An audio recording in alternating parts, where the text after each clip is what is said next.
banyak kesempatan yang diberikan dari teman-teman semua buat saya pribadi untuk bisa sedikit sharing yang mungkin nggak banyak, tapi mudah-mudahan bisa membantu.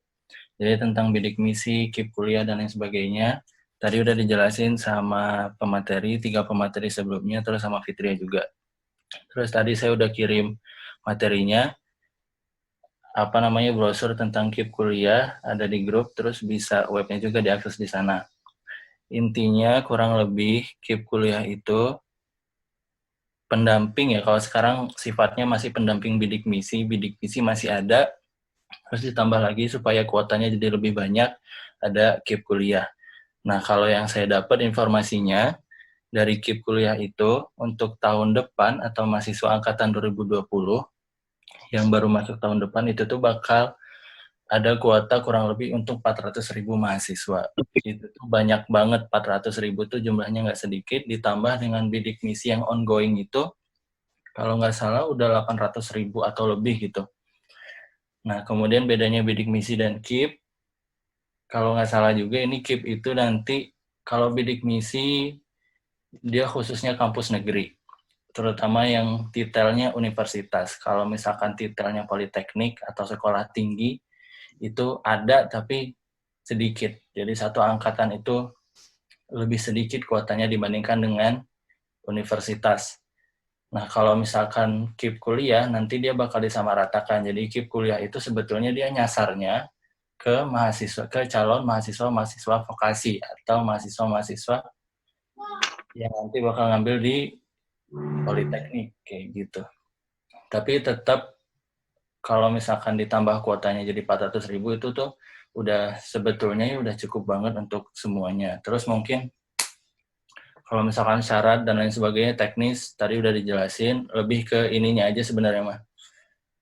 Jadi jangan takut untuk memanfaatkan kesempatan ketika kita diberikan ruang untuk dapat beasiswa. Walaupun titelnya judulnya beasiswa untuk mahasiswa yang kurang mampu atau berasal dari keluarga kurang mampu, kadang-kadang banyak orang-orang yang malu untuk ngedaftar karena mereka merasa dirinya mampu. Mungkin keadaannya memang mampu. Kalau yang itu ya it's okay, nggak apa-apa nggak ikutan. Tapi kalau misalkan hanya merasa mampu, tapi sebetulnya dia nggak mampu, menurut saya sih lebih baik ikut gitu. Karena dari tahun-tahun sebelumnya banyak yang kayak gitu, karena ngerasa gengsi dan lain sebagainya.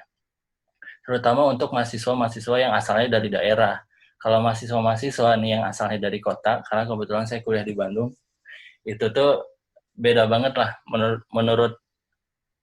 Menurut kita itu udah kaya, tapi kalau di sini tuh miskin-miskin juga gitu. Jadi jangan sampai tidak memanfaatkan kesempatan ini hanya karena kita merasa kaya, padahal mungkin pada aslinya tidak. Jadi maksudnya ini bukan menyuruh kita untuk miskin ya, tapi kuota bidik misi itu banyak banget dan akan dimaksimalkan setiap tahun. Ingat, banyak banget dan akan dimaksimalkan setiap tahun. Rata-rata semua yang udah lolos verifikasi berkas, keterima di universitas pasti keterima bidik misinya. Jarang banget ada yang ditolak kecuali dia memalsukan data. Jadi daripada kuota yang banyak ini, yang bidik misi udah sekian ratus ribu, terus ditambah target KIP nanti bakal ada 400.000 lagi, sayang banget kalau nggak dimanfaatin hanya karena kita malu untuk ngedaftar. Karena pada faktanya yang keterima di bidik misi, nggak tahu ya kalau di kampus lain, terutama di Lampung. Tapi kalau di sini, sepengalaman saya, di 3 kampus besar di Jawa Barat, UPI, ITB, dan UNPAD, itu tuh bahkan mahasiswa bidik misinya ada yang baru masuk udah bawa motor sendiri kayak gitu. Ada juga yang memang handphonenya bagus dan lain sebagainya. Karena memang standar kemiskinan di setiap kota tuh beda-beda gitu. Jadi bukan dibilang salah sasaran, sebetulnya bisa iya bisa enggak gitu. Jadi karena memang kuotanya harus dimanfaatkan, sementara yang ngedaftar mungkin memang ekonominya bagus, jadi kelihatannya anak bidik misinya tuh yang kaya-kaya gitu. Jadi terutama untuk teman-teman yang dari daerah, yang paling penting itu kalau misalkan ada kesempatan untuk ikut beasiswa kayak gini, ikut aja gitu, karena syaratnya gampang banget. Kayak yang tadi disebutin kan, kayak penghasilan orang tua 1 bulan kalau digabungin nggak boleh lebih dari 4 juta. Kalaupun penghasilannya lebih dari 4 juta, kalau dibagi ke semua anggota keluarga, maksimal satu anggota keluarga dapatnya nggak lebih dari 750.000. Sebenarnya itu syarat-syarat yang bisa dibilang gampang. Terus kalau KIP kan harus punya apa namanya, KIP kuliah, harus punya KIP. Kalau misalkan nggak punya, yang terdaftar di PKH.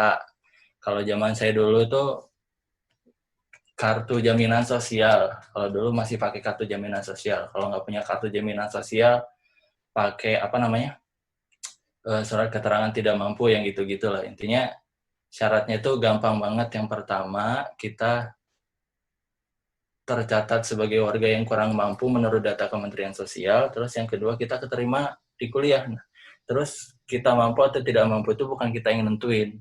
Yang nentuin itu nanti dari verifikasi Kementerian Sosial. Jadi kalau punya kesempatan, daftar aja dulu, dimanfaatin, jangan sampai enggak. Karena kalau misalkan teman-teman biaya kuliah mandiri, apalagi terutama yang reguler, kampus negeri, maupun itu universitas, universitas Islam, IAIN, politeknik atau apapun, itu tuh biayanya kalau kita sendiri tuh nggak bisa dibilang murah, mahal lah, terhitungnya mahal banget.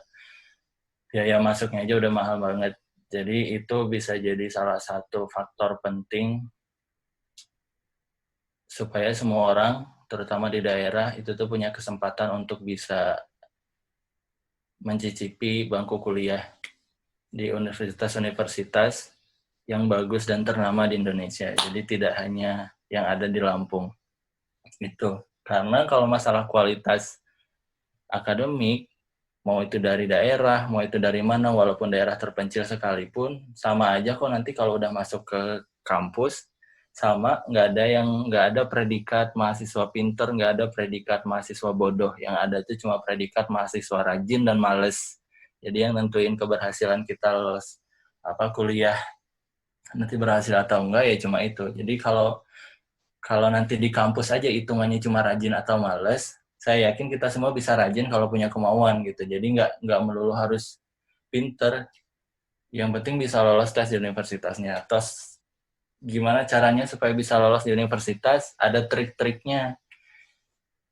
Pemateri besok kalau nggak salah bakal nyampein tentang gimana cara milih jurusan, terus milih kampusnya di mana supaya peluangnya gede dan lain sebagainya. Karena SNMPTN, SBMPTN atau apapun itu tricky banget. Jadi bukan cuma modal pinter. Kalau modal pinter doang nggak bisa. Jadi emang harus tahu ada strategi dan teknik dan lain sebagainya, dan itu bisa dipelajari, bisa diterapkan. Nah, jadi ini tambahan aja ya soal yang KIP tadi. Jadi udah ada informasinya semuanya. Sekarang tinggal pilihan teman-teman semua untuk nyiapin berkas-berkas dan lain sebagainya untuk ikutan daftar. Mudah-mudahan masih keburu sih. Itu aja sih mungkin ya.